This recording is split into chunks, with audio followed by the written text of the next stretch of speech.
Guddaatu naafa kun anaaf akka raanweeti yookaan daandiidha. Daandii ka'umsaati.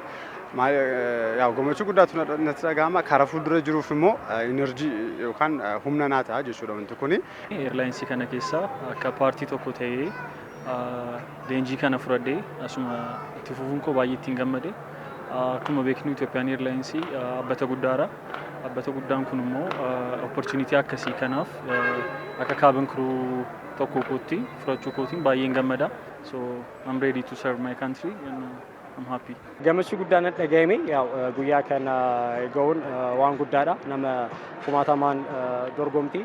San keessaa kana darbitii leenjicha kana immoo waggaa tokko ol leenjitii kanaan ga'uun waan guddaadha. Gammachuu guddaan natti dhagahame. Maatii kee afooteetti uffata kana uffatee yoo ta'e gammachuu guddaa sitti dhagahama.